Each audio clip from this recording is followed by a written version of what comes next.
নমস্কার, ইটস 8:45 শুভ সন্ধ্যা। যেরকম বলেছিলাম আমরা চলে এসেছি আজকে টকাথন উইথ শুভদীপে। আমি শুভদীপ বসু আপনাদের হোস্ট। এবং আমার সাথে আজকে একজন খুব ইন্টারেস্টিং মানুষ আছেন। আমার অনুষ্ঠানে আজকে থাকবেন উনি। নেক্সট ১ ঘন্টা। তার সাথে আমরা অনেক আড্ডা মারবো, অনেক গল্প করব। কিন্তু তার আগে আমি যেটুকু একটু আমি যেরকম প্রত্যেকবার বলি আজকেও সেটা বলছি, সেটা হলো যে আমার ফেসবুক পেজ থেকে এটা আপনারা দেখছেন টকাথন উইথ শুভদীপের এই অনুষ্ঠানটা।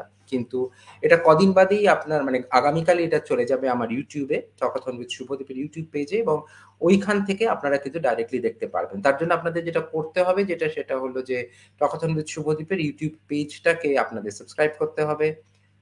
ঘন্টাটাকে মানে যে বেল সাইনটা আছে সেটাকে, বেল আইকনটাকে আপনার অ্যাক্টিভেট করতে হবে, এবং ওটাকে অ্যাক্টিভেট করলে আপনি এরপরে যত ইন্টারভিউজ, যত মানুষ আসবেন বা যাদের আপনারা দেখতে চান, তাদের সবাইকে ওখানে কিছু না কিছু সাক্ষাৎকার দেখতে পাবেন আপনাদের প্রিয়, অতি প্রিয় গুণীজনদের।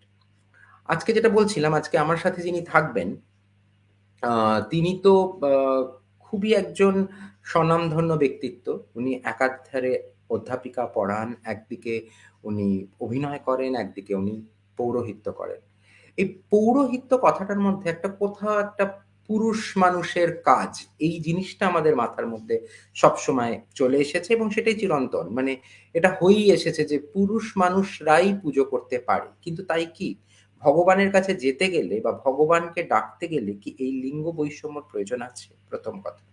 দ্বিতীয় কথা, যদি আমরা আজকের জগতে দাঁড়িয়েও সেই পুরনো ধ্যান ধারণাকে ঠিক ছাপিয়ে বা ছাড়িয়ে না আসতে পারি, তাহলে আমার মনে হয় আমরা কিন্তু আজকে নিজেদের মানুষ বলতে এখনো ব্যর্থ থাকব।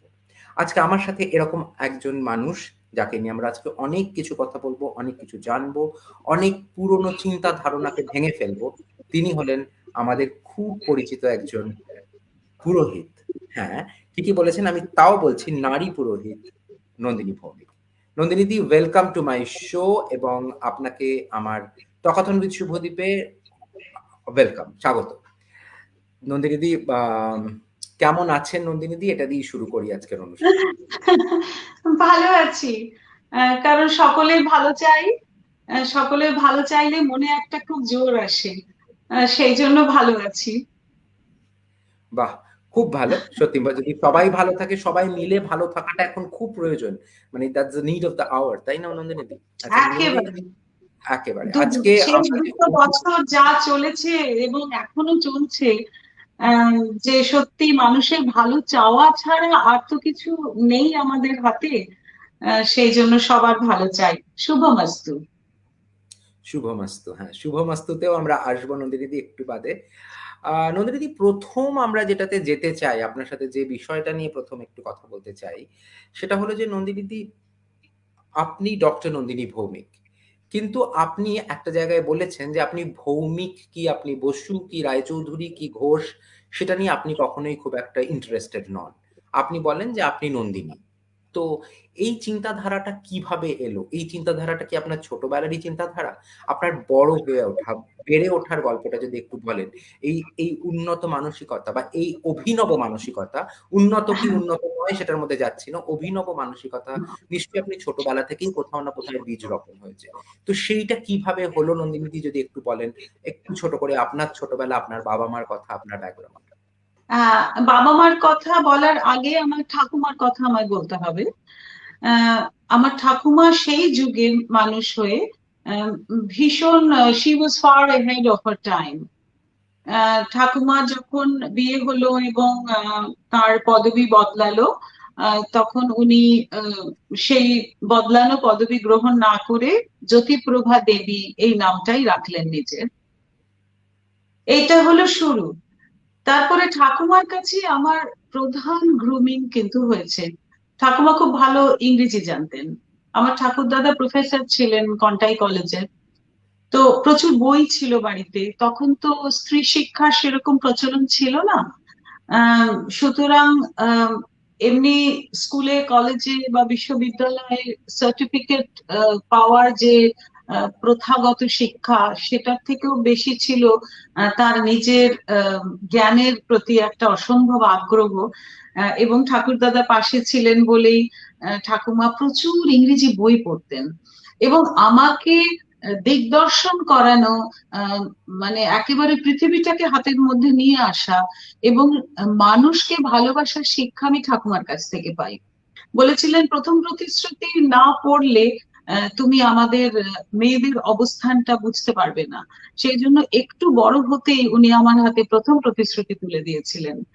আহ রামায়ণ মহাভারত পুরাণের গল্প তো ভীষণ ভাবে ঠাকুমার কাছে শুনেছি এবং শুনতে শুনতে বড় হয়েছি।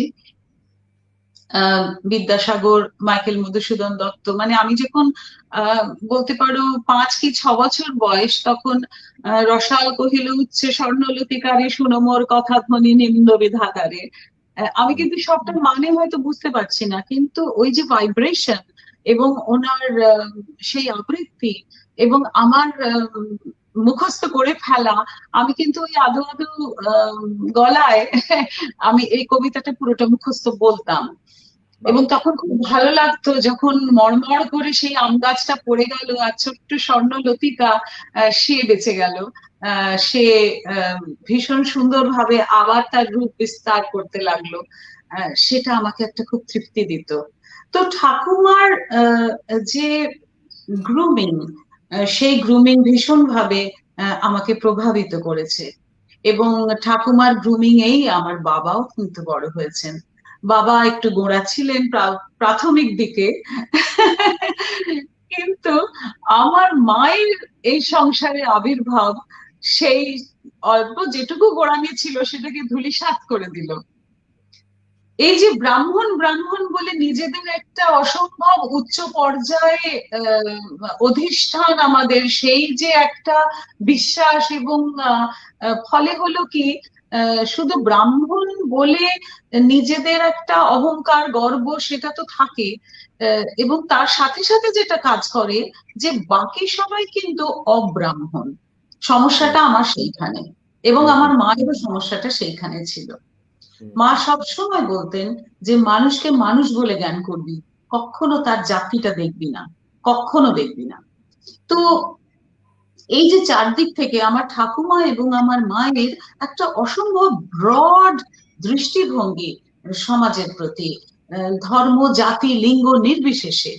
মানে ভাবতে পারবে না, আমার আমার মা ভীষণ ট্যালেন্টেড, আমার মা ভালো স্পোর্টসে, আমার মা ভীষণ ভালো গান করেন, নাচেন, আবৃত্তি করেন, অভিনয় করেন, রান্না করেন, ভীষণ ভালো আলপনা দেন।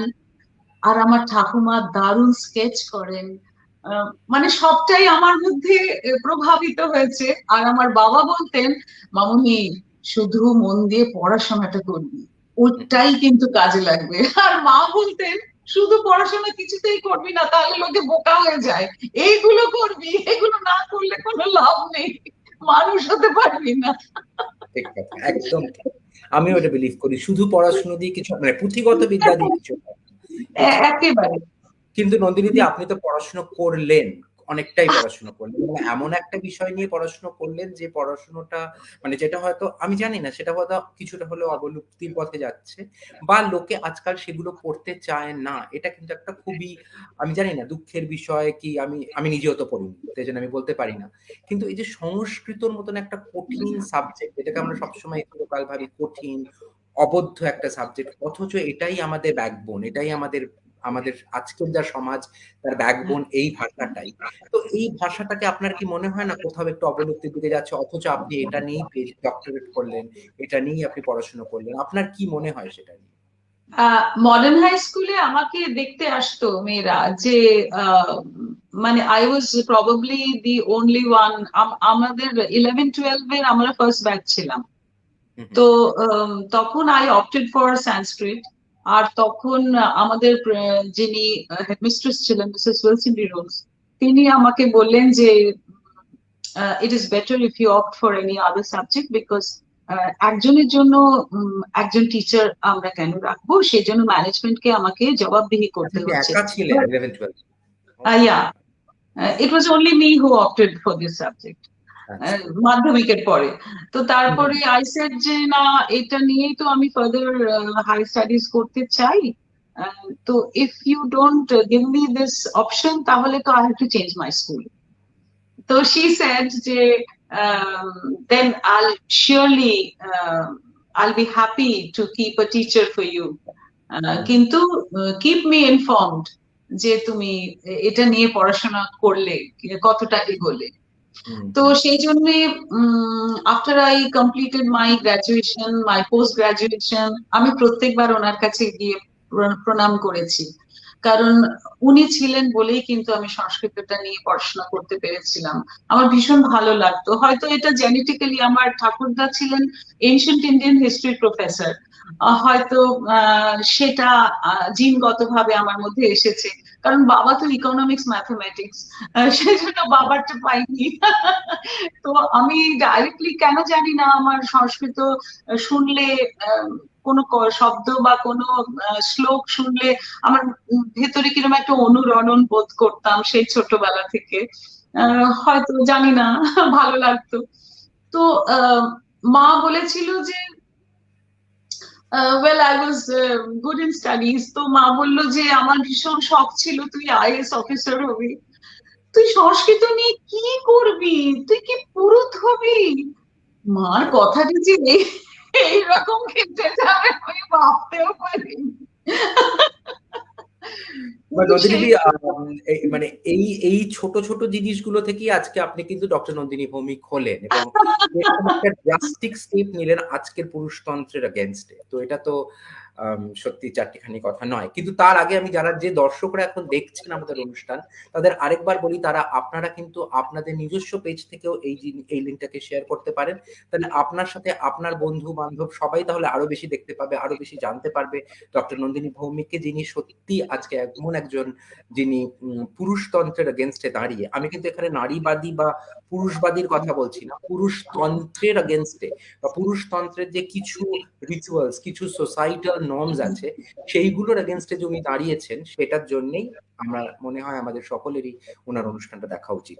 তো এটা অবশ্যই আপনারা নিজস্ব পেজে শেয়ার করুন। আর আপনারা যারা যারা আমাকে চেনেন তারা আমার সাথে কন্ট্যাক্ট রাখতে পারেন on my Facebook page, or you can also see this video later on a YouTube platform, talkathon with শুভদীপের ইউটিউব প্ল্যাটফর্ম। সেখানে আপনারা please subscribe, share, like, comment করুন এই অনুষ্ঠানটাকে দেখার জন্য। এই নন্দিনী দি, এবারে আপনার কাছে আবার চলে আসছি। এবারে আমার প্রশ্ন হলো, এবারে আপনি আপনার মা বাবার ছত্রছায়া থেকে বেরিয়ে, মডার্ন হাই স্কুলের ছত্রছায়া থেকে বেরিয়ে এলেন লেডি ভুবন, তারপরের জীবনটা কি হলো? তারপরে আপনি সংস্কৃত নিয়ে পড়াশোনা করলেন, ডক্টরেট করলেন, তারপরে কি করলেন? ক্যালকাটা ইউনিভার্সিটি থেকে এমএ পাস করেছি, আমার পিএইচডি যাদবপুর ইউনিভার্সিটি থেকে। তো তারপরে ওই আর কি রেজাল্ট গুলো ঠিকঠাক ভালোই হতে থাকলো কনসিস্টেন্টলি। ফলে যেই আমাদের তো কলেজ সার্ভিস কমিশনে একটা বড় মৌখিক আমাদের পরীক্ষা হতো, এখনকার মতন তো সিস্টেম ছিল না তখন, ওই রেজাল্ট দেখা হতো, তার পরিপ্রেক্ষিতে একটা পরীক্ষা হতো, একটা ইন্টারভিউই বলা যেতে পারে। তো সেখানেও আমি টপ করলাম, ফলে যে প্রথম ভ্যাকেন্সি হলো সেটাতে আমি চাকরি পেয়ে গেলাম, হীরালাল মজুমদার মেমোরিয়াল কলেজ, দক্ষিণেশ্বর। এইবারে আমার পড়াশোনাটা যেহেতু সম্পূর্ণটাই ইংলিশ মিডিয়ামে হয়েছে, আমি চাকরি পেলাম দক্ষিণেশ্বরে, যেখানে আমার কোনো স্টুডেন্ট ইংরেজি জানে না, একেবারেই বুঝতে পারে না। আমার সমস্ত নোটস ইংলিশে, আমার কথা বলার অভ্যাস ইংলিশে, সেইটা আমাকে খুব হেল্প করেছে এই চাকরিটা, জানো, কারণ আমি ভীষণ বঙ্গপ্রেমী মানুষ। হ্যাঁ, মানে অন্তর থেকে আমি, এটা আমার একটা বাতিক বলা যেতে পারে, আমি বাংলা ভালোবাসি। সবকিছু বাংলায় করতে আমি খুব পছন্দ করি, in spite of my grooming in English medium schools. তো আমার ছাত্রীরা আমাকে এই ব্যাপারে যে কি সহায়তা করলো, সমস্ত নোটস সবকিছু আবার আমি বাংলা করলাম, এবং এই যে দীর্ঘ ২৬ বছর আমি দক্ষিণেশ্বরের এই হীরালাল মজুমদার কলেজে সংস্কৃতর অধ্যাপনা করলাম। প্রথমে পাস ছিল, তারপরে অনার্স এলো, এবার অনার্স পড়াতে শুরু করলাম। আস্তে আস্তে আমাদের পড়ানোর প্রশংসা হতে লাগলো, এবং মেয়েদের মুখে মুখে রটে যায়, লোকাল ট্রেনে মেয়েরা যাতায়াত করে, মুখে মুখে রটে যায়। ক্রমশ দেখতে পাচ্ছি যে আমার ছাত্রী সংখ্যা বাড়ছে, মেয়েদের কলেজ। তারা আমার এত বন্ধু, আমার মানে এখন তো বলবো সন্তান তুল্য, কিন্তু ওরা প্রথমে আমার বন্ধু। সবকিছু শেয়ার করা, ছাত্রীদের সাথেই যেন জীবনটা জুড়ে থাকে। আমার ক্লাসরুম ভরে গেল অনেক স্টুডেন্টে। এই করতে করতে 26টা বছর যখন কাটালাম, তখনও আহ, চাকরিটা অনেকটা বাকি, ইনফ্যাক্ট এখনো আমার চাকরিটা অনেকটাই বাকি। ওই আর কি, মাথায় ভূত চাপলো যে অনেক কিছু পড়াশোনা করতে হবে, যেগুলো আমি সুযোগ পাচ্ছি না একটা অধ্যাপনার দায়িত্বপূর্ণ কাজে আছি বলে। তো আমি ভলেন্টারি রিটায়ারমেন্ট নিয়ে নিলাম এট দ্য এজ অফ 52। তার আগে থেকেই আহ, আমি, আমাদের তো 5 ডে উইক ছিল। তো যাদবপুর বিশ্ববিদ্যালয়ের সংস্কৃত বিভাগে আমি ওই একটা উইকডেতে আমাদের একটা ফাঁক থাকতো। তো আমি একটু ক্লাস নিতাম, অল্প ক্লাস নিতাম গেস্ট প্রফেসর হিসাবে। তো যখন কলেজ ছাড়লাম, তখন তো সেই বিভাগ আমাকে বললো তাহলে তুমি আরেকটু নাও। তখন এমএ কোর্সের একটা, দুটো কোর্স পুরো পড়ানোর দায়িত্ব বহুদিন নিয়েছি। এই তারপরে তো কোভিড হয়ে গেল, অনলাইন ক্লাস শুরু হলো, এবং চোখে ব্যথা ধরে যাচ্ছে একেবারে। মোবাইলে ওইভাবে ক্লাস নেওয়া, যাদের পড়াচ্ছি 6 মাসের জন্য, তারপরে তো আবার 6 মাসে আরেকটা ব্যাচ এসে যায়। এমএ ফাইনাল ইয়ার ওরা চলে যায়, আমি দেখতেই পেলাম না, তাদের সাথে তো পরিচয়ই হলো না, তারা পাশ করে বেরিয়ে গেল। তো আমার এটাও আর ভালো লাগছিল না। তাই আমি যাদবপুর বিশ্ববিদ্যালয়ের সংস্কৃত বিভাগকেও অনুরোধ করে এই সবে এই বছর সেখান থেকেও অব্যাহতি নিয়েছি। তো অধ্যাপনা এখন করছি না। আমার ছাত্রছাত্রীরা আমার প্রাণের ধন, তাদের আমি অসম্ভব ভালোবাসি, এবং আমি যে আজ এখানে এসেছি সম্পূর্ণ ওদের জন্য। কারণ ওদের চোখের ভাষা, ওদের প্রশ্ন, ওদের আনুগত্য, ওদের সমাজ সম্বন্ধে যে দৃষ্টিভঙ্গি, সেগুলো আজকে আমার এই পৌরোহিত্যের কাজে ভীষণ ভাবে কাজে লেগেছে। ওদেরই যেন খুশি করার জন্য, কারণ আমি দেখতে পাচ্ছি যে ওরা বিমুখ হয়ে যাচ্ছে। আমাদের যে সুন্দর ট্রেডিশন, আমাদের মন্ত্র, আমাদের যে রিলিজিয়াস সেরিমনিজ রিচুয়ালস এর যে সুন্দর ট্রেডিশন, সেই ট্রেডিশন থেকে ওরা বিমুখ হয়ে যাচ্ছে। ওরা চাইছে বিয়েতে শুধু একটা সই করব, একটা পার্টি রিসেপশন হবে, দ্যাটস ইট। কারণ যেটা মানে বুঝবো না সেটা আমরা করব না। তো সেই জন্যে আমাদের এই পরিশ্রম, এবং সত্যি যারা এইরকম মানসিকতার ছেলে মেয়ে, তারা এত খুশি হয়ে আমার কাছে আসে, বলে যে তাদের বিয়ে দেওয়া, তাদের বেবি হলে অন্নপ্রাশন করানো, সমস্ত আমার হাত দিয়ে হচ্ছে। খুব সুন্দর। আচ্ছা নন্দিনীদি, এবার একটু আপনাকে আরেকটা জিনিস জিজ্ঞেস করি আপনার এই এডুকেশনের পার্টটাতে। আপনি তো ভারত তত্ত্ববিদ, তো হঠাৎ ভারত তত্ত্ববিদ, আপনি ইন্ডোলজিস্ট যেটাকে বলে, আপনি তো সেটাও, তো হঠাৎ ভারতবর্ষকে কি আপনি খুবই পছন্দ করেন বা খুব ভালোবাসেন, মানে সেই হ্যাঁ, হ্যাঁ, ancient Indian history and culture আমাকে খুব টানে। কারণ আমি কালচারাল ফিল্ডে তো ভীষণ আমার ইন্টারেস্ট, ওটা আমার প্যাশন। হ্যাঁ, আমার সব দিক থেকে, মানে নাচ গান অভিনয় আবৃত্তি আঁকা, সবটাই আমি ভীষণ, আমার ইন্টারেস্ট এই দিকটায়।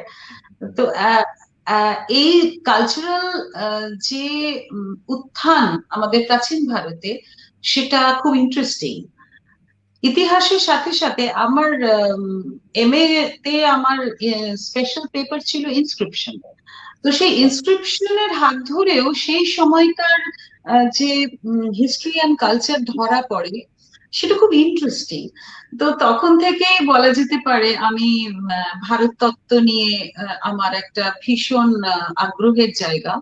আহ, বিদ কিনা জানি না, একেবারেই নই, কারণ আমি এখনো শিখছি, আমি ছাত্রী। তবে ইন্ডোলজি আমাকে ভীষণ আকর্ষণ করে, এবং ইন্ডোলজি চর্চা করছি বলেই কিন্তু আমার পৌরোহিত্য মানুষ বোধহয় এতটা ভালোবাসছেন। কারণ যতটা গভীরে যাচ্ছি সেখানে ছাঁকনি করতে আমার খুব সুবিধে হচ্ছে। প্রত্যেকটা যুগের প্রত্যেকটা সময়ের একটা যাপন থাকে। সেই সময়ে যে উম, সাহিত্য রচনা হয়, সেই সাহিত্য সেই সময়ের কথাটা বলে সব সময়। তো সেই সাহিত্য যখন সেই সময়ের কথাটা বলছে, তারপরে যখন সময়টা পরিবর্তিত হয়ে যায়, তখন দেখা যায় যে সাহিত্যটাও আহ একটু একটু করে বদলাচ্ছে।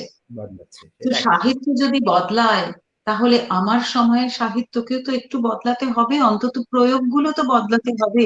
আমি মন্ত্র লিখবো না ঠিকই, কিন্তু তার প্রয়োগটা তো আমার যুগের ছেলে মেয়েদের মনের মতন করে করতে হবে।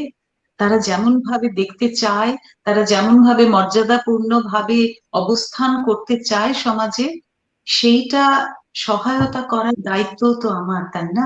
এটা একদম। ইন্টারভিউ পড়ার জন্যেই হয়েছে। বাহ! সুন্দর করে বললেন। আচ্ছা, নন্দিনীদি, আপনার ইন্ডোলজি শুনলাম, আপনি যেভাবে এলেন সেটাও আমরা আজকে খুব ভালো করে শুনলাম যে আপনার পুরো উত্থানের পথটা, এবং আপনি অধ্যাপনা করলেন। এবারে চলে আসি একটা ছোট্ট জিনিস, যেটা লোকে হয়তো অনেকেই জানে, আবার অনেকে জানে না। সেটা হলো আপনার এই যে আপনি একটু আগেই যেটা বলছিলেন যে আমি অনেক কিছু করি। আমার যেকোনো কালচার আমার খুব ভাল লাগে।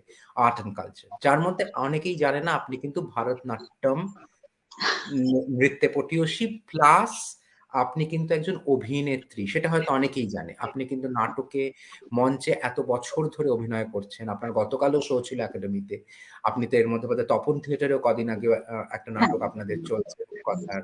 তো এই যে অভিনয়, এই অভিনয় করা, এটা কি আপনাকে কোথাও জীবনে অনেক বেশি সমৃদ্ধ করলো? অভিনয় বা নাচ, এই যে কালচার, এই যে একটা আর্ট ফর্ম, এটা তো আমাদের সবসময় আমাদের কোনো না কোনোভাবে উদ্বুদ্ধ করে, কোনো না কোনোভাবে আমাদের ইন্সপায়ার করে, কোনো না কোনোভাবে আমাদের জীবনে অনেক শিক্ষা, অনেক মূল্যায়ন, অনেক রকমের মূল্যায়ন করতে আমরা শিখি জীবনে। তো আপনার ক্ষেত্রেও কি সেগুলো হলো? সেই থেকেই কি আজকের পৌরোহিত্য? অবশ্যই। প্রথমে আমি কৃতজ্ঞতা জানাবো আমার মা এবং আমার ঠাকুমাকে। কারণ চোখের সামনে দেখেছি যে আমাদের পাড়ার ছোট ছোট ছেলে মেয়েরা, আমরা তখন আমাদের যখন গ্রীষ্মাবকাশ থাকতো, সামার ভেকেশন, ওই সময়টা বেশ একটা অনেকটা বড় সময় আমরা বাড়িতে থাকতাম। তখন ঠাকুমা মাকে বলতেন যে ওদের দিয়ে একটা প্রোগ্রাম করাও, নাচ গান অভিনয়, একটা এমন কিছু করাও যাতে নাচও থাকবে, গানও থাকবে, নাটকও থাকবে। হুম, তো হুম, মা বলতেন যে কি নাটক করাবো, তখন ঠাকুমা বলতেন সেটা নিয়ে চিন্তা নেই, আমি লাইব্রেরি চলে যাচ্ছি। ঠাকুমা তো পড়াশোনা ভীষণ করতেন। আমি লাইব্রেরি চলে যাচ্ছি, একটা ভালো ছোটদের নাটক বেছে দিচ্ছি, আর সন্ধেবেলা এই 1 মাস তুমি রান্না করবে না, রান্নাঘরে আমি থাকবো, তুমি ওদের দিয়ে রিহার্সাল করাবে। প্রত্যেক বছর আমরা সামার ভেকেশনটা 1 মাস রিহার্সাল করে স্কুল খোলার আগে আহ, বাবা অ্যারেঞ্জ করে দিতেন, এবং অন্যান্য আমার বন্ধুদের বাবা মারাও এগিয়ে আসতেন। একটি হল বুকিং হতো, হল মানে আম, পাড়ায় একটা একটা বড় ঘর। হুম, হুম, সেটা তখন খুব এই লেকচার টেকচারের জন্য বোধহয় ভাড়া দিত, আমার সঠিক মনেও নেই। সেখানে মা আমাদের পাড়ার এক ডেকোরেটরকে দিয়ে একটা স্ক্রিন টাঙানো, আমাদের মেকআপ আর্টিস্ট আসতো, আমরা সাজতাম এবং আমরা নাটক করতাম। হুম, হুম, তো এটা চোখের সামনে দেখেছি। পরবর্তীকালে যখন থিয়েটার, সিরিয়াসলি থিয়েটার করেছি, সেটা আমার খুব আর্লি ম্যারেজও হয়েছিল, এবং আমার 2 কন্যা সন্তান, তারাও তাড়াতাড়ি জন্মগ্রহণ করেছে। সেই জন্য তারা যখন মোটামুটি আহ একটু বড় হয়ে গেছে, প্রায় ক্লাস 8 9 এরকম বয়স হয়ে গেছে, তখনও আমার বয়স অল্প। তো সুতরাং আমার মেয়েরাই তখন আমাকে বেশ ঠেলে ঠুলে পাঠালো যে মা তুমি যদি এখন সপ্তাহে 3 দিন রিহার্সালে যাও, তাহলে আমাদের কোনো প্রবলেম নেই। কারণ আমি ওদের পড়াতাম, মানে এই জায়গাটাতে আমি ভীষণ কি বলবো, স্টাবন ঠিক, ছিলাম। ঠিক। নিজে হাতে আমি আমার মেয়েদের পড়াশোনাটা দেখেছি। কারণ আমি বিশ্বাস করেছিলাম যে যেহেতু আমি ওয়ার্কিং মাদার, ওই যে সন্ধ্যাটা আমি শুধু হোমওয়ার্ক করাচ্ছি বা ওদের পরীক্ষার জন্য প্রিপেয়ার করাচ্ছি সেটা কিন্তু নয়। আহ, তখনই আসল গ্রুমিং এর সময়। আমরা ভাব বিনিময় করছি, আমরা বন্ধুত্ব স্থাপন করছি, আমরা আমাদের সুখ দুঃখ ভাগ করে নিচ্ছি। আহ, এইভাবে আমার মেয়েরা আমার বেস্ট ফ্রেন্ড এখনো। তো আমি এটা বিশ্বাস করেছি। তো তারপরে বলা যেতে পারে 35 বছর বয়স থেকেই আমি আহ একেবারে গ্রুপ থিয়েটার জয়েন করি। আজ পর্যন্ত সেটা চলছে। প্রচুর বড় বড় নির্দেশকের নির্দেশনায় আমি কাজ করেছি, অসংখ্য নাটকে অভিনয় করেছি, অসংখ্য দলে কাজ করেছি, ইনক্লুডিং শুরু করেছি দীপেন্দ্র সেনগুপ্ত দিয়ে। বিভাস চক্রবর্তীর কাছে বহু বছর ছিলাম, প্রায় 10 ইয়ার্স। মানে লাস্টে হ্যামলেট করার পরে, হ্যামলেটে আমি গার্ট্রুড ছিলাম। কুন্তল মুখোপাধ্যায় কে নেই, মানে প্রচুর প্রচুর এখনো করে চলেছি। এখন একটু কমে গেছে কারণ পৌরোহিত্য আমার অনেকটা সময় নিয়ে নেয়। Plus Covid. না, কোভিডে তো থিয়েটার বন্ধই হয়ে গেল, থিয়েটারটা খুব খারাপ অবস্থা। এন্টারটেনমেন্টটাই তো বন্ধ, সিনেমারও তো তাই একই অবস্থা। হ্যাঁ, লাইভ পারফরমেন্সটা ভীষণ ভাবে এফেক্টেড হয়ে গেল। তো এই যে থিয়েটার করা, কিন্তু থিয়েটার খুব বড় শিক্ষা দেয় জানো তো। সমস্ত মানুষকে সমান মর্যাদায় ভালোবাসা এবং সম্মান করা, শ্রদ্ধা করা, মানবিকতার একটা দিক খুব খুলে দেয়। সাংঘাতিক। এবং খুব ভালো লিটারেচারের সান্নিধ্যে আসা। হুম, এই যে বড় বড় নাটককার, তারা যদি বিদেশি নাটককারও হন, সেগুলো আহ, আমাদের ভাষায় অনুদিত হচ্ছে বা তার হুম, তর্জমা হচ্ছে বা রূপান্তর হচ্ছে বাংলায়। হুম, এই যে অসাধারণ সাহিত্যের সান্নিধ্যে আসা, এটা কিন্তু মানুষকে আহ খুব বড় করে মানুষ হতে শেখায়। ঠিক। কারণ থিয়েটার তো সমাজের কথা বলে, সময়ের কথা বলে, থিয়েটার প্রতিবাদের কথা বলে। হুম, সেই জন্য থিয়েটার করলে কিন্তু আহ, চোখ কান একদম খোলা, জানলা দরজা সমস্ত খুলে রাখা যায়। হ্যাঁ, বেশ আলো হাওয়া আসবে। হুম। প্রতিবাদ প্রয়োজন হলে একটু করতে হবে। অন্যায়ের সাথে খুব একটা আপোষ নয়। আহ, তুমি খুব বেশি করে ভায়োলেন্সে হয়তো গেলে না, কিন্তু ফোঁস করতে কোনো অসুবিধে নেই। একদম। এগুলো থিয়েটার শেখায়। তো আপনার এটাতে আমার আমাকে সাহস কথামৃতের দিয়েছে। একটা গল্প কথা মনে পড়ে গেল, যেখানে ওই একটা সাপকে বলা হয়েছিল যে তোমাকে ফোঁস করতে তো কেউ বারণ করেনি, ও ফোঁস করতেও বন্ধ করে দিয়েছিল। একদম। যাই হোক, তো আমরা মোটামুটি মাঝামাঝি চলে এসেছি, আমরা প্রায় আধ ঘন্টা ধরে গল্প কিছুই করে তো বলা হলো না। কিছুই বলা হলো না, এখনো অনেকটাই রাত আমাদের বাকি আছে নন্দিনীদি। কিন্তু যেটা নিয়ে আজকের অনুষ্ঠান সেটা হচ্ছে পৌরোহিত্যে নারী। ঠিক আছে? আপনি এমন একটা কাজ করে ফেললেন আপনার আ আমি জানি না ওটা আপনি ইচ্ছায় না অনিচ্ছায় না অজান্তে কিভাবে যে এই ঘটনাটা ঘটলো, আমি জানি না সেখানে আপনি ঠিক কতটা কনস্ট্রেন্টস, কত বাধা আপনি ফেস করেছেন। আমরা অবশ্যই উইন্ডোজ প্রোডাকশনের 'ব্রহ্মা জানেন গোপন কম্মটি' ছবিটা দেখেছিলাম, যেখানে আপনার চরিত্রটা রীতাভরী চক্রবর্তী করেছিলেন।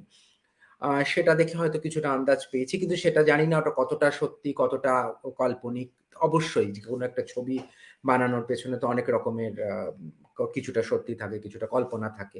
সেটা তো অন্য জিনিস। কিন্তু আমার যেটা প্রশ্ন সেটা হলো যে হঠাৎ পৌরোহিত্য এই জিনিসটার মধ্যে কিভাবে ভাবলেন? কেন এলেন? যেখানে আপনি জানেন যে এটা অ্যাবসোলিউটলি একটা মেইল ডোমেইন বা একটা পুরুষের একটা মানে আধিপত্য যেখানে রয়েছে, যেখানে আমরা চিরকাল দেখে এসেছি ঠাকুরমশাই পুরোহিত মানেই একটা মানুষ, একজন ভদ্রলোক যিনি আসেন, পুজো করেন, চলে যান।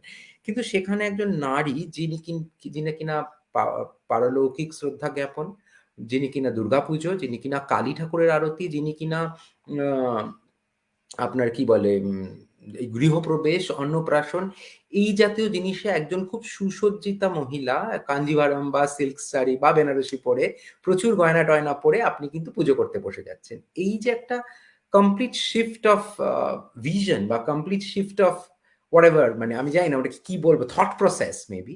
তো এই যে একটা কমপ্লিট চেঞ্জ, এটা আপনি কি করে ভাবলেন? কিভাবে এলো যদি একটু বলেন নন্দিনীদি? হ্যাঁ, হঠাৎ করে এরকম একটা রিফর্ম বা একটা এটা কিভাবে করলেন? হ্যাঁ, প্রথম বলি। প্রথম কথা হচ্ছে, এবার আমার বাবার কথা একটু আসতেই হবে। আম, আমাদের বাড়িতে নারায়ণ প্রতিষ্ঠিত। বাবা গীতা পাঠ করেন। আহ কিছু বছরের মধ্যেই বাবা আমিষ খাওয়া ছেড়ে দিলেন। বাবাকে ক্রমশ সাধনার পথে চোখের সামনে আমি আর মা যেতে দেখলাম। বাবা মা দুজনেই দীক্ষিত, ক্রিয়াযোগে দীক্ষিত, আমিও ক্রিয়াযোগে দীক্ষিত।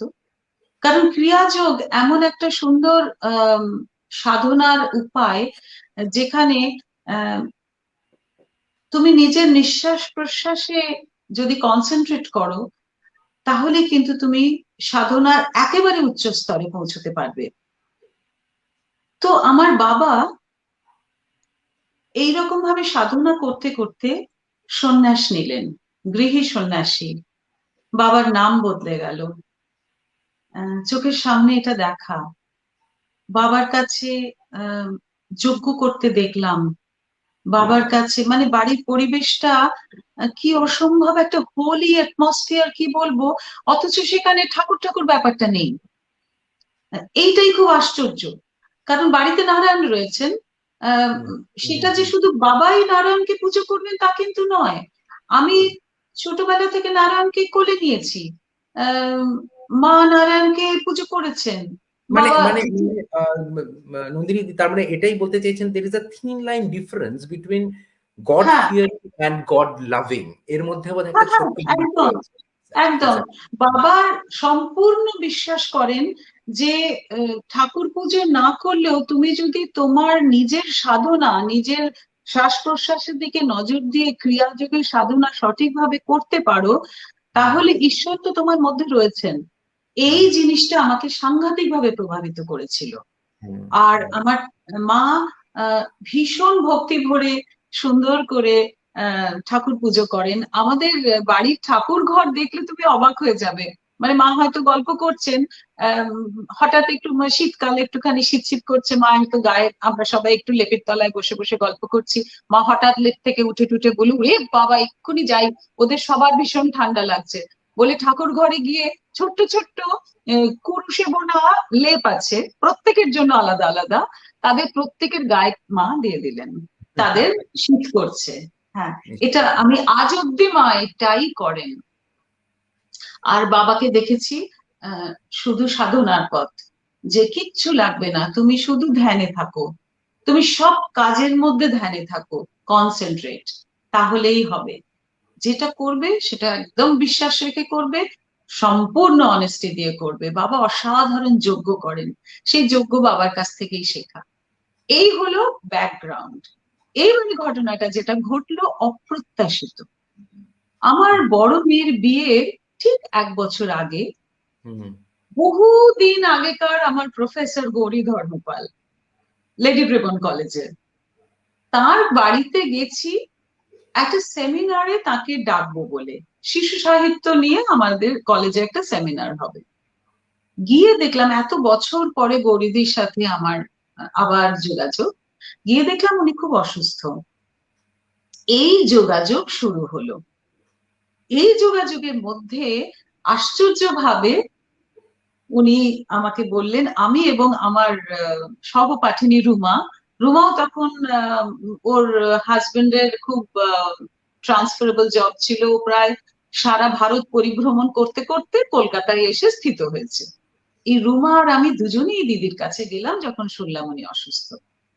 উনি আমাদের বললেন যে আমার একটা বই বেরিয়েছে, আহ, বৈদিক, পুরো নতুন বৈদিক বিবাহ। আমি কিছু পৌরোহিত্যের কাজ করেছি এটার অবলম্বনে, আমার নিজের তৈরি করা, সংক্ষেপ করা, সহজ করে বাংলা ইংলিশে বোঝানো। আহ, আমার কিছু ছাত্রীরাও সেটা করেছে, কিন্তু আপাতত কাজটা বন্ধ আছে, তোমরা কি করবে? আমার মনে হলো এ কি, এটা তো গড সেন্ট, আমার মেয়ের বিয়ে তো আগামী বছর। সঙ্গে সঙ্গে রাজি হয়ে গেলাম। এই হচ্ছে শুরু। বাবা। তখন আমাদের পুরোহিত হিসাবে কোনো স্বীকৃতি তো ছিল না। গৌরীদিকে যারা জানতেন তারা খবর পেলেন যে আবার এই কাজটা শুরু হয়েছে, আমি আর রুমা করছি। তখন আমার বাবা ওই যজ্ঞটা করে দিতেন, আমি আর রুমা শুধু মন্ত্র আর মন্ত্র ব্যাখ্যাগুলো করতাম। বাবা যজ্ঞ করতেন। তারপরে দেখলাম বাবার বয়স হয়ে যাচ্ছে, এভাবে চলবে না। দিদির আরো শরীরটা খারাপ হতে লাগলো, দিদি চলে গেলেন। দিদির চলে যাওয়ার আগেই আমি আস্তে আস্তে বুঝতে পারছিলাম যে এইটা যদি আমাদের সিরিয়াসলি ক্যারি ফরওয়ার্ড করতে হয়, ডাক খুব একটা আসছে না, যদি এটাকে আরো এগিয়ে নিয়ে যেতে হয়, তাহলে আরো কিছু বদলের দরকার। হুম হুম দিদিকে বললাম যে দিদি একটু একটু অন্য জিনিস প্রভাব আনবো, এই সময়ে সময়টা আরো বদলেছে তো। মানে কি হয়, ছাত্রছাত্রীদের সান্নিধ্যে আসলে বোঝা যায় যে প্রত্যেক 5-6 বছর অন্তর অন্তর সময়টা বদলে বদলে যায়। ইয়াং জেনারেশনের ইচ্ছেগুলো বদলে বদলে যায়, তাদের প্রশ্নগুলো হুম বদলে বদলে যায়। হুম সুতরাং আমরা যেটা পরিবেশন করব, এখনো আমরা কিন্তু শুভমাস্তু ঠিক তাই করি। আমরা সমানে আমাদের স্ক্রিপ্ট ডেভেলপ করতে থাকি। দিদি ভীষণ ওপেন মাইন্ডেড ছিলেন, বললেন হ্যাঁ তোমরা করবে। আমরা বললাম আমরা খুব সিরিয়াসলি গানটাকে ইনকর্পোরেট করতে চাইছি আমাদের এই কাজের মধ্যে। দিদি বললেন করো, আমার কোনো আপত্তি নেই। হুম হুম দুজন সিঙ্গার রাখলাম, ইনভাইট করলাম দুজন সিঙ্গারকে। সেই সেমন্তিদি আর পৌলমী আমাদের দলে যোগদান করলো। দলের নাম হলো শুভমাস্তু। আমাদের প্রায় 10 বছরের একসাথে জার্নি হয়ে গেছে। হুম হুম এবং সত্যি কথা বলছি, আহ এত সিরিয়াসলি কাজটা করেছি। এখন অবশ্য দিদির স্ক্রিপ্ট আমরা আর ফলো করি না, এখন সম্পূর্ণ আমাদের নিজেদের তৈরি স্ক্রিপ্ট। এবং শুধু দিদি তো শুধু বিবাহ অনুষ্ঠান আমাদের দীক্ষা দিয়েছিলেন, তারপরে আমরা পারলৌকিক স্ক্রিপ্ট ক্লিয়ার। তৈরি করেছি, অন্নপ্রাশন করেছি, গৃহপ্রবেশ করেছি, আর এই বছর অপূর্ব একটা বাৎসরিক করেছি। কারণ আমরা আচ্ছা। লক্ষ্য করছি যারা আমাদের পারলৌকিক কাজ করতে ডাকেন তারা বৎসরান্তে আবার ডাকছেন, তো তাদের জন্য আরেকটা স্পেশাল স্ক্রিপ্ট দরকার। হ্যাঁ, তো সেইটাও করেছি। আহ এবং সত্যি আমাদের পারলৌকিক কাজ তো ভীষণ জনপ্রিয়, ভীষণ। কারণ হুম মোটামুটি নন রিচুয়ালিস্টিক হয়। আমরা নিজেরা বাবার কাছ থেকে যজ্ঞ করতে শিখে গেছি। বাবা এখনো, মানে এই যে বিয়ের কাজে যে ইন্টারপ্রিটেশন গুলো আমরা দিই, সেই ইন্টারপ্রিটেশনের সিংহভাগ কিন্তু আমার বাবার বোঝানো। বাবার কাছে এখনো আমরা শিখি। বাহ। তার এখন তো 90 বছর বয়স হয়েছে। আহ বাবা এখন সবসময় সাধনাতেই থাকেন, ধ্যানেই থাকেন। এবং আমাদের ভীষণ ভাবে ইন্সপিরেশন বাবা। শুরু হয়েছিল গৌরীদিকে দিয়ে, গৌরীদির এই অভিনব একটা আইডিয়া, এটার তো তুলনা হয় না, যে হুম মানুষকে একটু পথ দেখানো, যে হুম যেটা বলছি সেটা মানে বুঝে বলো। হুম হুম এইটা দিদির কাছ থেকে শিখেছি, আর তারপরে হাত ধরেছি আমার বাবার। হুম। তো তারপরে এই ইন্ডোলজি পড়াশোনা, এখন সেমন্তী দিদা আমাদের নন্দিনীদি, দিয়েছে। এবারে কিছু কমেন্টস একটু আসছে, একটু দেখি বলো সেগুলো। বলো। অদিতি মুখার্জি বলেছে হ্যালো মিষ্টি মামি, এক্সেলেন্ট। আচ্ছা। প্রিয়ব্রত দাশগুপ্ত লিখেছেন listening to your experience and life's journey is just awesome, thank you নন্দিনীদি। মহাশ্বেতা বাগ লিখেছেন আমি সুদূর আমেরিকা থেকে দেখছি, আমি জাস্ট মুগ্ধ হচ্ছি। তো নন্দিনীদি, ওগুলো তো আবার একটু পরে আসছি। তার আগে আবার একটু চলে যাই আপনার এই যে আপনি যেটা বলছিলেন। এখানে একটা ছোট্ট জিনিস আপনাকে বলার, সেটা হচ্ছে যে স্ক্রিপ্ট লিখছেন। ধরুন বিয়ের একটা স্ক্রিপ্ট, বা ধরুন পারলৌকিক শ্রদ্ধা জ্ঞাপনের একটা স্ক্রিপ্ট, গৃহপ্রবেশের একটা স্ক্রিপ্ট। এই স্ক্রিপ্ট মানে কি? থিয়েটার করেছি তো, করে চলেছি। হুম, স্ক্রিপ্ট ছাড়া, রিহার্সাল ছাড়া কিছু বুঝি না ভাই। আহ যেটা করব সেটা প্রথাগত বিষয়টাও থাকবে, আবার প্রচন্ড ভাবে নিজের একটা স্বকীয়তা থাকবে, অভিনবত্ব থাকবে। সুতরাং সাহিত্যটা নিজেকেই রচনা করতে হবে। মন্ত্র আনবো আমাদের এনশিয়েন্ট ইন্ডিয়ান লিটারেচার থেকে, সংস্কৃত আমাদের প্রাচীন সাহিত্যে অসাধারণ মণিমুক্ত ছড়ানো রয়েছে। নিজের মতন করে চয়ন করলেই হয়। কোনগুলো চয়ন করব? যেগুলোতে প্রতিটি মানুষ সমমর্যাদায় বিরাজ করতে পারে, হুম, প্রত্যেকটি অনুষ্ঠানে প্রতিটি মানুষ সমমর্যাদায় পার্টিসিপেট করতে পারে, ঠিক সেই অংশগুলো চয়ন করব। সুতরাং প্রাচীন সাহিত্য, সংস্কৃত সাহিত্যে ডুব দেওয়াটা ভীষণ প্রয়োজন। এর পাশাপাশি আমাদের বাংলা গান এত এত সমৃদ্ধ। শুধু রবীন্দ্রনাথ কেন, পঞ্চকবির গানই বলবো, অতুল প্রসাদ, রজনীকান্ত, নজরুল, সবার কথাই বলবো। কি অসামান্য গান! ভালো করে মন দিলে সেইখানেও যদি ডুব দেওয়া যায়, দেখা যাচ্ছে মন্ত্রকে রিপ্লেস করছে গান। অনেক অসাধারণ, জায়গায় মন্ত্র ব্যবহার না করে আমরা গান ব্যবহার করি, জাস্ট এবং অসাধারণ। মানুষের কন্ট্যাক্টটাই তো আসল, বলো। হুম। এবং ভাবতে পারবে না, এবারের দুর্গাপুজোর সমস্তটা স্ক্রিপ্টেড ছিল। ৬৬ পল্লী। দুর্গাপুজো, হ্যাঁ হ্যাঁ, টোটালটা স্ক্রিপ্টেড ছিল। ওটার ট্যাগ লাইন ছিল কি, মায়ের মায়ের হাতে মায়ের মায়ের, হাতে মায়ের আবাহন। মায়ের হাতে মায়ের আবহাওয়া। হ্যাঁ, খুব সুন্দর, খুব এবং সুন্দর। আহ, ইনফ্যাক্ট পাঁচ অসাধারণ। দিনে আমাদের 5 দিনে 20টা গান ব্যবহার হয়েছে। বাহ, বিউটিফুল। আগমনী তো কিছু হয়েছে, কিন্তু তারপরে আহ কি বলবো, সন্ধি পুজোর আগে আমরা নজরুল গীতি দিয়ে শুরু করেছি, এলো এলো রে রণরঙ্গিনী। বাহ, তখন বিউটিফুল। তো চামুন্ডা, চণ্ডীকে দরকার। তো এই রিসার্চটা আবার সেমন্তিদি পৌলমী করছে গানটা নিয়ে। ওরা আমার মন্ত্রগুলো যেই আমি আর রুমা খাড়া করছি যে এইগুলো ব্যবহার হবে, সেটা যেই বুঝিয়ে দিচ্ছি, ওরা সঙ্গে সঙ্গে গান সাপ্লাই দিচ্ছে। আচ্ছা, এই যে 4টে দুর্গাপুজোতে ৬৬ পল্লী যখন পুজোটা করছেন, দুর্গাপুজো যেটা একটা সনাতন বাঙালিদের একটা সাংঘাতিক পুজো, যেটাকে আমরা মানে আমি জানি না অন্য কোথায় কিভাবে পুজো হয়, কিন্তু আমি বলছি আরকি। এই যে পুজোতে আপনি যখন আপনি যেটা বলছেন যে আপনি কি মন্ত্র আমরা ঠিক করেছি, এর কি করে এভাবে কি ঠিক করা যায় নাকি তার কোনো প্রথাগত মন্ত্র রয়েছে? না, শোনো, প্রথম কথা হচ্ছে আমাদের শুভমস্তুর কতগুলো ইউনিকনেস আছে। 1 নম্বর হচ্ছে আমরা একটু সংক্ষেপ করি, আর 2 নম্বর হচ্ছে আমরা বুঝিয়ে বলি। আচ্ছা। তো এই দুটো, এবং 3 নম্বর হচ্ছে আমরা সঙ্গীতের ব্যবহার রাখি, যেটা হুম, যথোপযুক্ত হুম, সেই হুম, যে অনুষ্ঠান করছি সেটার সাথে যেভাবে মেশে। হুম, হুম, তো এই ব্যাপারটা আমরা দুর্গাপুজোতে তার বিচ্যুতি ঘটাইনি। দুর্গাপুজোর যা যা রিচুয়াল আছে, কোন রিচুয়াল বাদ দিইনি, সবটা আমরা শিখেছি। আমাদের 1 বছর সময় লেগেছে, পড়াশোনা করতে আমার 6 মাস লেগেছে, তারপরে স্ক্রিপ্ট লিখতে প্রায় 2 মাস লেগেছে, তারপরে রিহার্সাল দিতে 2 মাস লেগেছে। হুম, এই রকম ভাবে আমরা সাংঘাতিক রিহার্সাল দিয়েছি উইথ অ্যাকশন। কারণ দুর্গাপুজোয় রিচুয়ালিস্টিক পুজো, আমরা তো খুব বেশি রিচুয়ালিস্টিক কাজ করি না।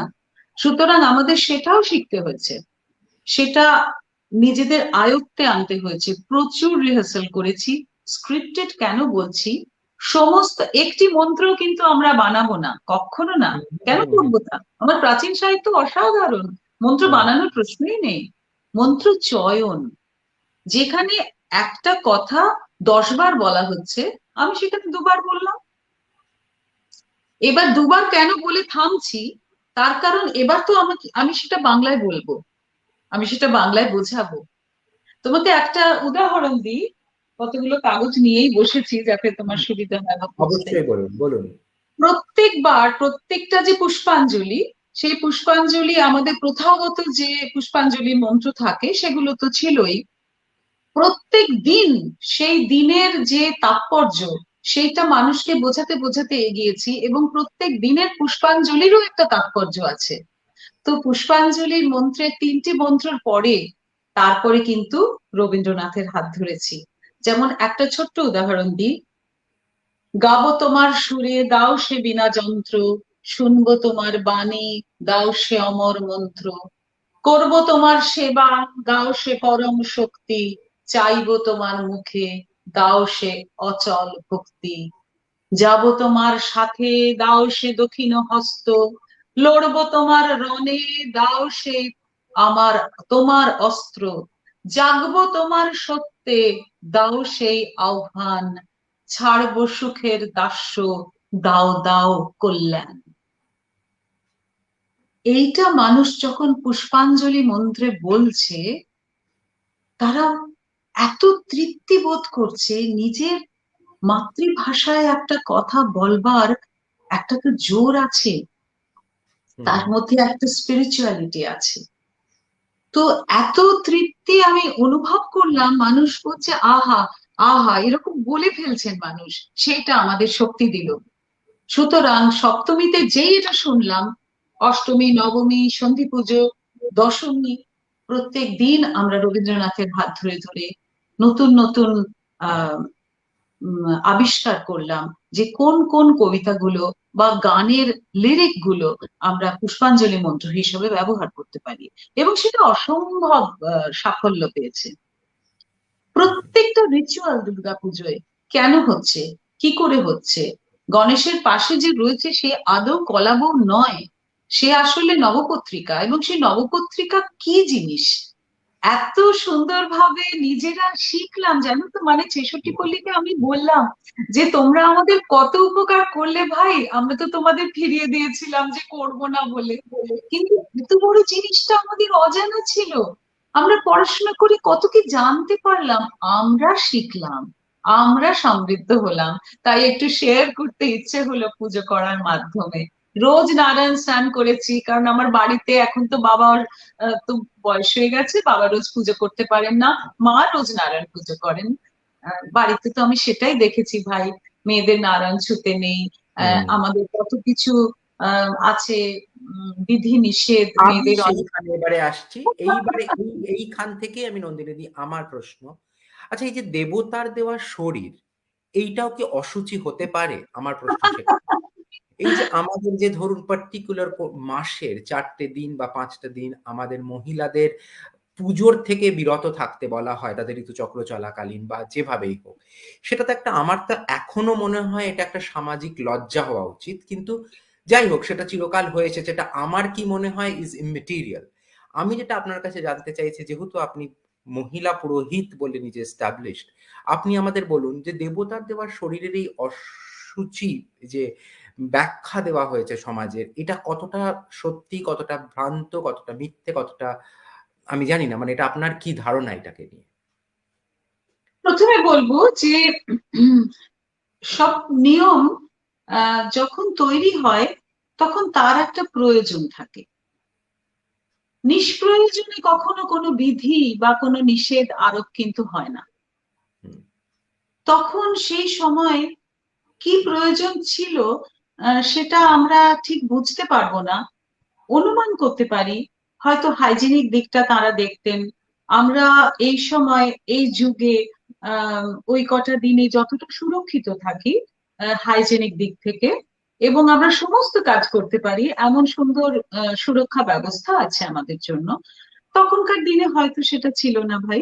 আহ, কারণ আমরা মহাভারতে দেখছি দ্রৌপদী বলছেন আমি একবস্ত্রা। হুম, তার মানে ব্যবস্থা এমন ছিল না যে তারা বাইরে এসে সকলের সামনে অনেকটা সময় অনেক কিছু কাজ করতে পারবে। তারা তার মানে ওই কটা দিন একটু আড়ালে গৃহবন্দী থাকতে বোধহয় বেশি কমফোর্টেবল বোধ করতেন। এবং সেই জন্যই হয়তো এই ধরনের তাদের একেবারে সবকিছু থেকে একটু সরিয়ে রাখা। শুধু মন্দির বা মানে দেবালয় বা পুজোর কথা কেন, অনেক জায়গায় ভারতবর্ষে আছে যেখানে রান্নাঘরেও ঢুকতে দেওয়া হয় না মেয়েদের ওই সময়। তো আমি বলছি কি যে সমস্ত বিধি বা নিষেধ যেগুলো শুরু হয়, শুরুর সময় একটা কারণ থাকে, হুম, হুম, তারপরে সময়ের সাথে সাথে প্রয়োজনগুলো তো বদলাতে থাকে। হুম, তখন সেই বিধি নিষেধগুলো খুব যুক্তি সহকারে আমাদেরও বদলে বদলে নিতে হয়।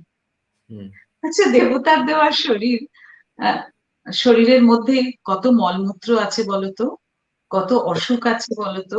হ্যাঁ, হুম, হ্যাঁ, সেগুলো বহন করে কিন্তু ঠাকুর মশাইরা বসে যাচ্ছেন, ব্রাহ্মণ পুরুষ পুরোহিত পুজো করতে বসে যাচ্ছেন। তাই তো, তিনি কি শিওর হতে পারছেন তার পেটের মধ্যে কোনো মলমূত্র নেই জমা? হতে পারছে না তো। তাই তো। তাহলে ওটা যদি আমাদের কাছে অসুখী না হয়। অসুচি অপবিত্র মনে হয়, তাহলে বাথরুমে গেলে আমরা যেরকম তারপরে স্নান করে শুদ্ধ বস্ত্র পরে ঠাকুর ঘরে বসি, তাহলে এটা তো প্রাকৃতিক জিনিস। এটা তো না হলে আমি ডাক্তারের কাছে যাবো। হ্যাঁ, মানে হওয়াটাই স্বাভাবিক, স্বাভাবিক, এটা হওয়াটাই তো প্রাকৃতিক। স্বাভাবিক। এইটার জন্য এখন আমাদের আহ, সুচিতাকে বিশ্লেষণ করা, আহ, এটা তো একেবারে অন্যায়, অযৌক্তিক। এবং যারা এখনো এটার মধ্যে আছেন, দৃঢ়ভাবে বিশ্বাস করছেন, তাদের অনুরোধ করব, স্বনির্বন্ধ অনুরোধ, ভাই এটা থেকে বিরত থাকুন। আপনারা দয়া করে এর থেকে মনটাকে সরিয়ে নিন।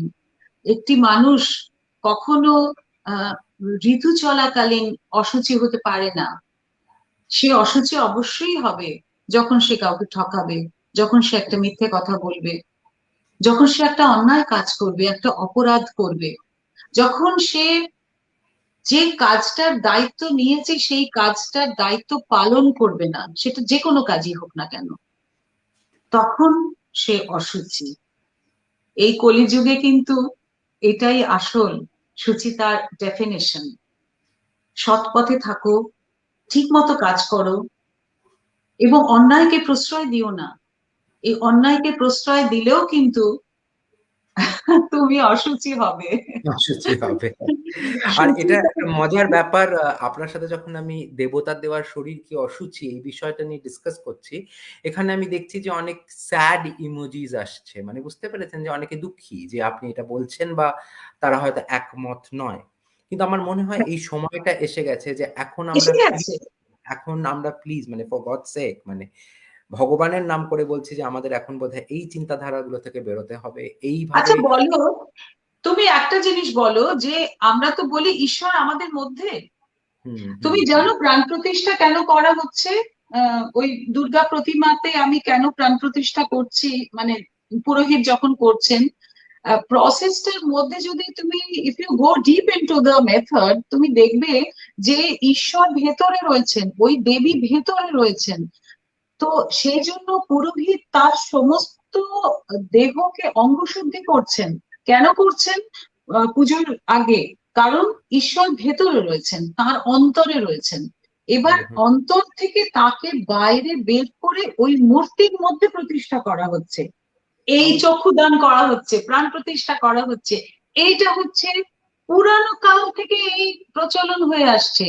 তাহলে যদি দেবী আমার মধ্যে থাকেন, ঈশ্বর আমার মধ্যে থাকেন, আমি অশুচি হব কি করে? Exactly, exactly. এটা আমি জানতাম আমার না, কিন্তু এটা ঠাকুর, অসাধারণ। আমার ঈশ্বর কি শুধু ঠাকুর ঘরে রয়েছেন? হুম, তিনি রান্নাঘরে নেই, তিনি খাবার ঘরে নেই, তিনি আমার উঠোন পেরিয়ে আমার রাস্তায় নেই।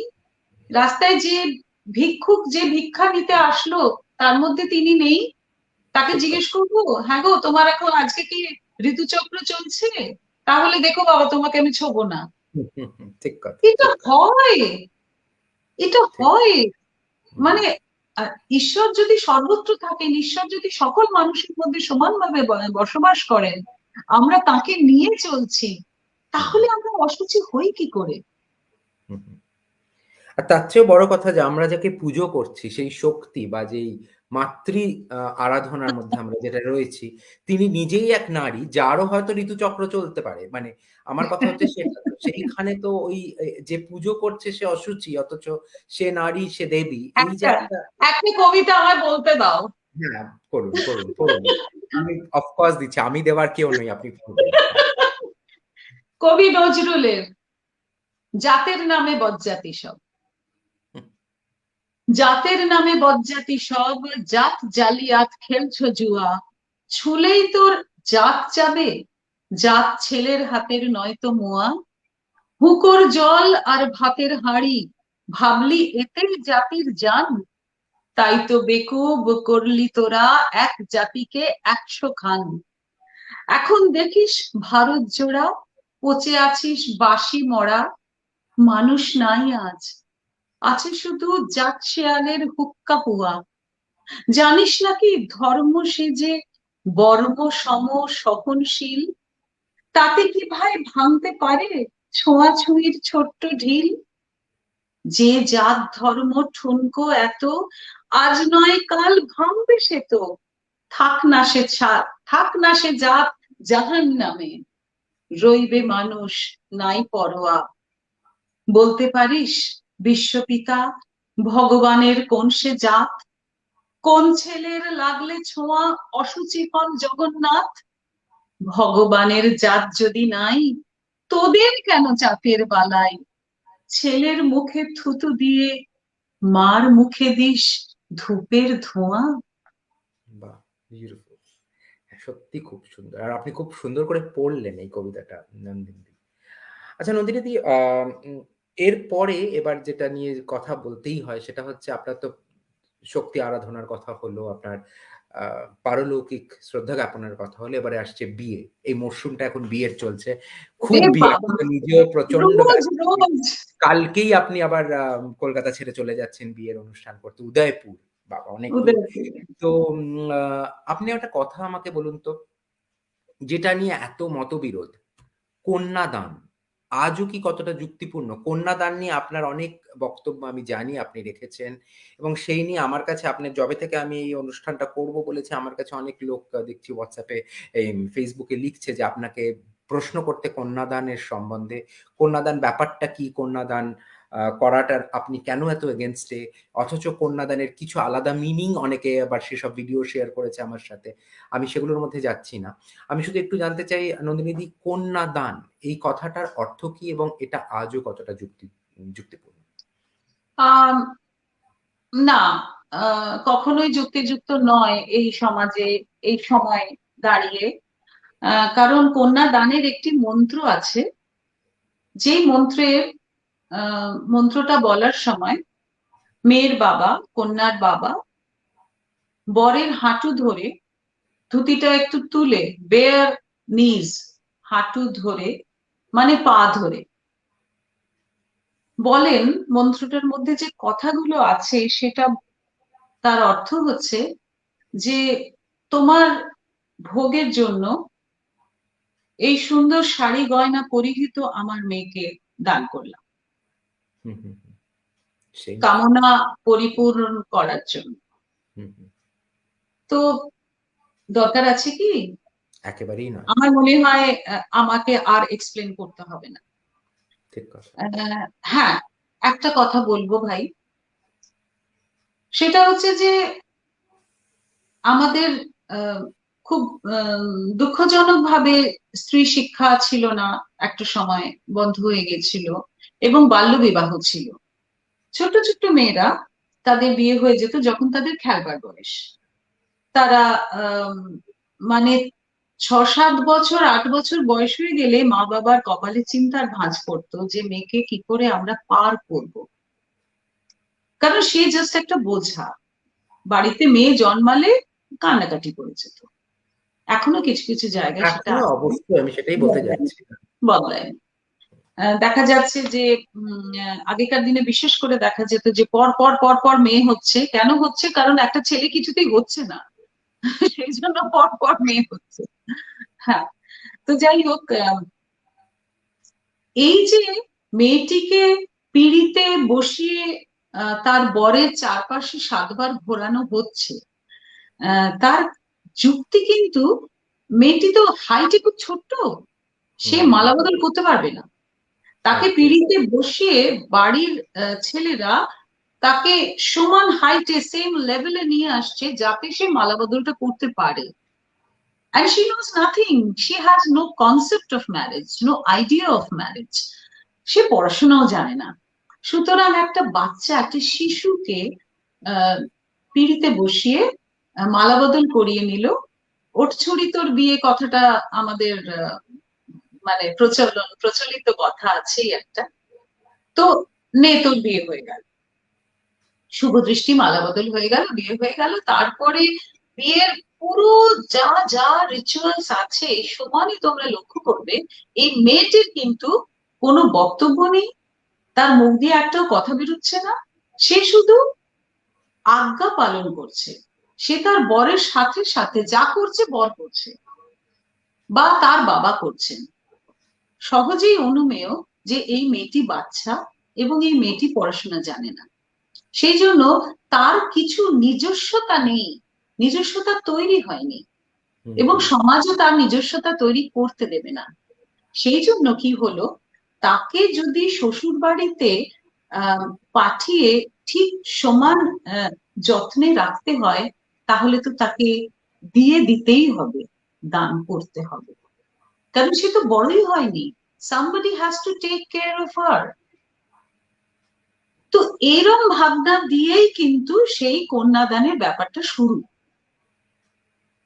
এইবার এখনকার অ্যাডাল্ট মেয়েরা তো পিঁড়িতে বসে যারা তাদের ঘোরায় তাদের তো পুরো ঘাম ঝরে যায়।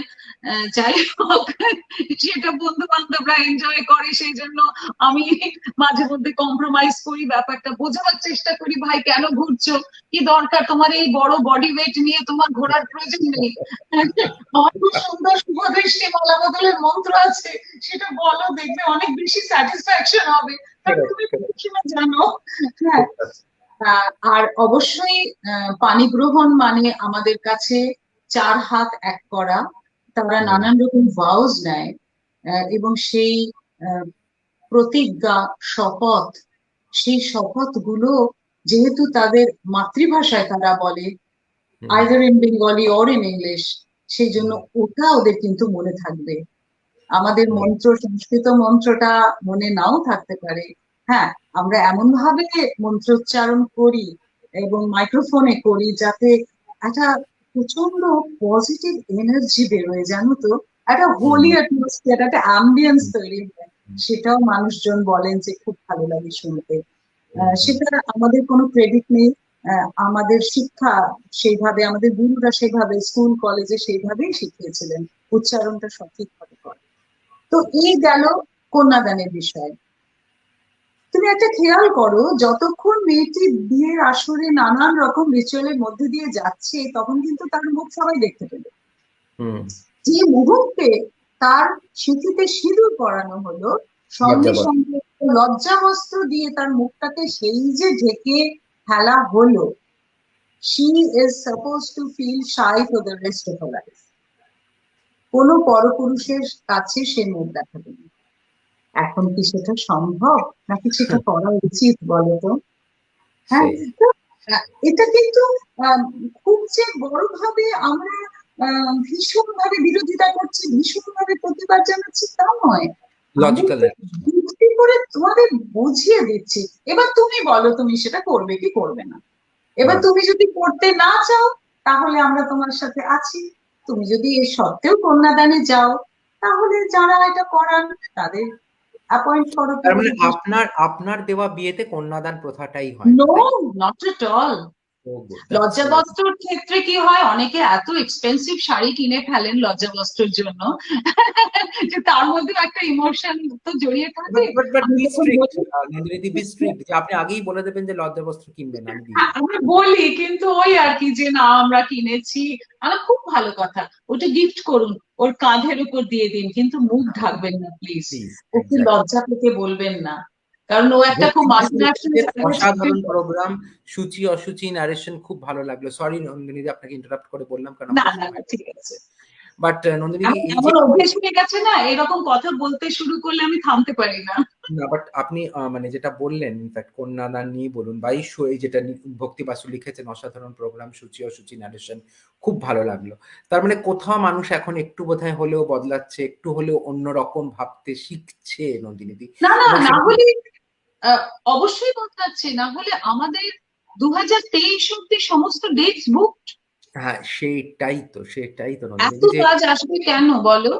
যখন 66 পল্লী দুর্গাপুজো করে উঠলাম, মানে যে অ্যানাউন্সড হয়ে গেল যে আমরা দুর্গাপুজো করছি, সঙ্গে সঙ্গে তুমি কল্পনা করতে পারবে না, সমস্ত বারোয়ারি পুজোর তরফ থেকে শ্যামা পূজার ডাক এসছে, জগদ্ধাত্রী পূজার ডাক এসছে, সামনের বছর অন্নপূর্ণার পূজার।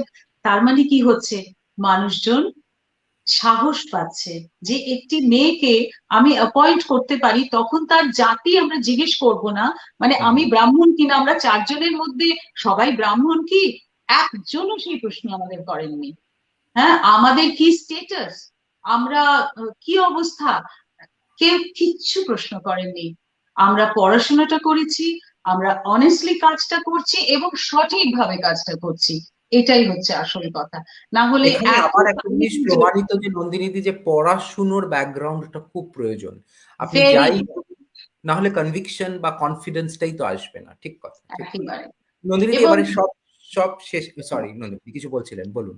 না, হ্যাঁ, এটা খুব পজিটিভ একটা জিনিস বলছিলাম যে প্রথম প্রথম কি হয়, যে অনেক পরিবারে তো কুলপুরোহিত থাকেন, হুম, হুম। আহ, এবং তারা আম, তো তাদের একটু অকওয়ার্ড ফিলিং হয়, হুম, অবশ্যই খুব হুম, স্বাভাবিক হুম। যে তাদের না ডেকে সেই ফ্যামিলি অন্য যখন একজন মহিলা। হুম, অ্যাপয়েন্ট করে দিচ্ছেন, হ্যাঁ। হুম, হুম। এবং অনেক ক্ষেত্রে কিন্তু তারা এসে বসেন এবং আহ, তারা দেখেন পুরোটা।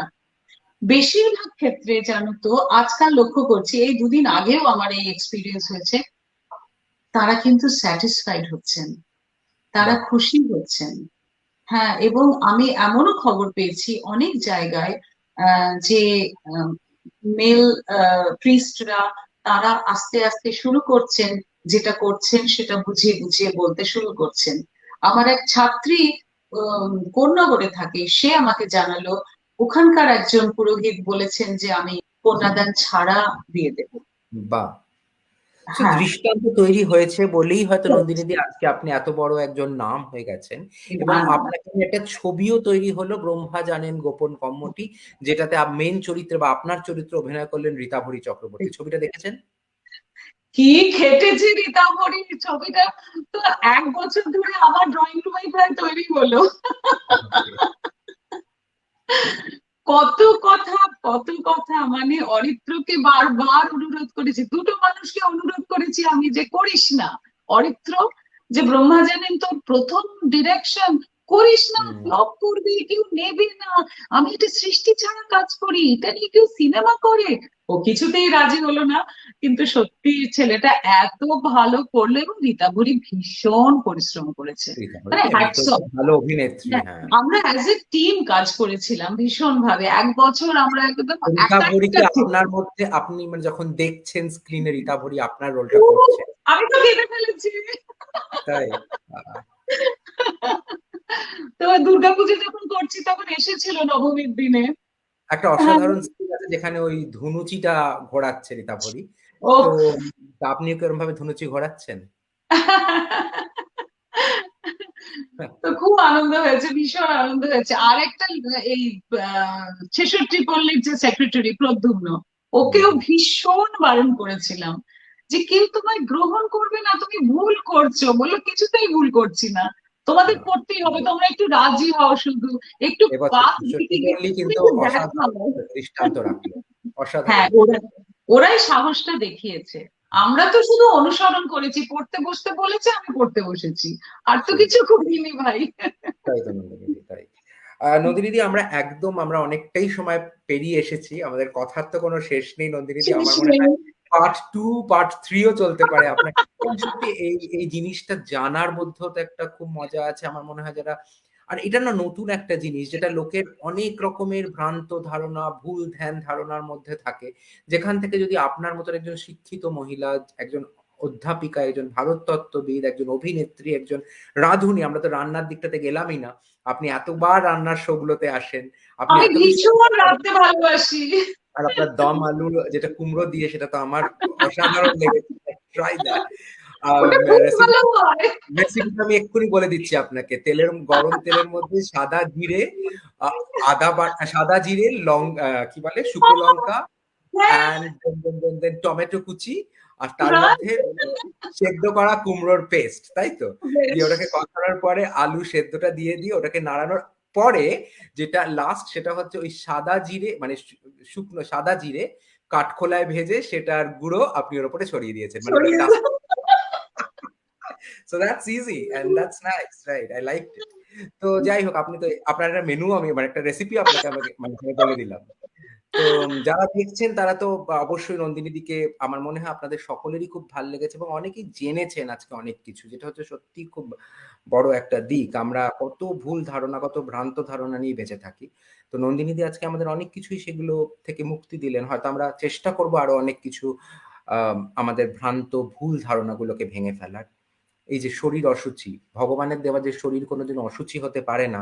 ঋতুচক্রকালীন চলাকালীন কোনো মহিলাকে আমরা আম অশুচি ভাবতে পারি না। এই জিনিসটা আজকে নন্দিনীদি কত সুন্দর করে বোঝালেন। কন্যাদান কত বড় একটা আম একটা একটা লজ্জা আমাদের সমাজের প্রতি। আমরা হয়তো সকলেই করে থাকি সেই লজ্জার কাজটা আমাদের অজান্তে। কিন্তু আজকে আমরা যখন জানলাম, আমরা এরপরে হয়তো কন্যাদানের আগে দুবার ভাববো। আমার আত্মীয়, আমার মেয়ে, আমার বউ, আমার মানে বউ না, আমার মানে হোয়াটএভার যার বিয়ে হবে, তার যখন কন্যাদান হবে তার আগে আমরা নিশ্চয়ই ভাববো। তো আ এই নিয়ে আজকে আমরা অনুষ্ঠানটা শেষ করছি। কিন্তু শেষ করার আগে আবার বলছি যে এই অনুষ্ঠানটা যদি আপনারা আবার দেখতে চান, আপনারা অবশ্যই দেখতে পারবেন আমার টকাথন উইথ শুভদীপ ইউটিউব চ্যানেলে। যে চ্যানেলটার লিংক এই Facebook পেজেই দেওয়া আছে। এই অনুষ্ঠানটার সাথেই আপনারা দেখতে পারেন। সেখানে আপনারা কিন্তু সাবস্ক্রাইব, শেয়ার, লাইক করবেন এবং এই অনুষ্ঠানটাকে যত পারবেন শেয়ার করবেন YouTube থেকে। তাহলে অনেক মানুষ দেখতে পারবেন, অনেক মানুষ কিন্তু সমৃদ্ধ হবেন এই নন্দিনীদির কথাগুলো শুনে। আর নন্দিনীদি, আপনাকে তো আমি মানে ধন্যবাদ বলে আর কিভাবে মানে ছোট করতে চাই না।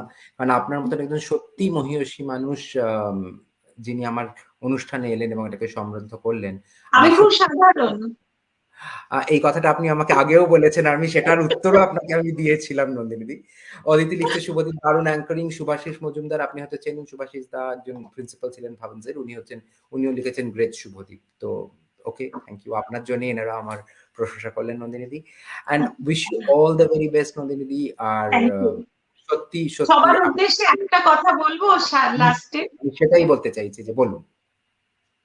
মন জানলা খুলে দে না, বাতাস লাগুক প্রাণে। কিশোর ব্যাস। কুমার। যাই হোক, সত্যি খুব সুন্দর লাগলো নন্দিনীদি। আবার আসবেন আশা করি টকাথনবিদ শুভদ্বীপে এবং আ উম আ আপনাকে আবার আমরা পেতে চাই নন্দিনীদি। এবারে কিন্তু রান্নার অন্য আরেকটা রেসিপি নিয়ে চলে আসবেন। দেবো দেবো দেবো, অনেক জানি। ঠিক আছে। থ্যাংক ইউ সো মাচ নন্দিনীদি। তা আমরা আপনার এখান থেকে বেরিয়ে যাচ্ছি। থ্যাংক ইউ সো মাচ নন্দিনীদি। গুড নাইট, শুভরাত্রি। তো আপনারা যারা দেখলেন নিশ্চয়ই আপনাদের ভাল লাগলো। কিরম লাগলো অবশ্যই কমেন্ট করে জানান। আমার YouTube পেজটাকেও লাইক করুন। Facebook এও চলে আসুন। টকাথন উইথ শুভদীপে সাবস্ক্রাইব করুন। যারা আমার সাথে ডাইরেক্টলি কনট্যাক্ট করতে চান তারা আমার Facebook মেসেঞ্জারে আমাকে মেসেজ করতে পারেন। আমার Facebook এ কানেক্ট করতে পারেন এবং আই থিংক আপনাদের আমরা আবার কিছু এরকম গুণীমানী ব্যক্তিকে নিয়ে আমরা আবার হাজির হব টকাথন উইথ শুভদীপের আমার পেজ শুভদীপ বাসুর পেজ থেকে লাইভে। তো আজকের মতন এখানেই শেষ করছি। শুভরাত্রি। ভালো থাকবেন।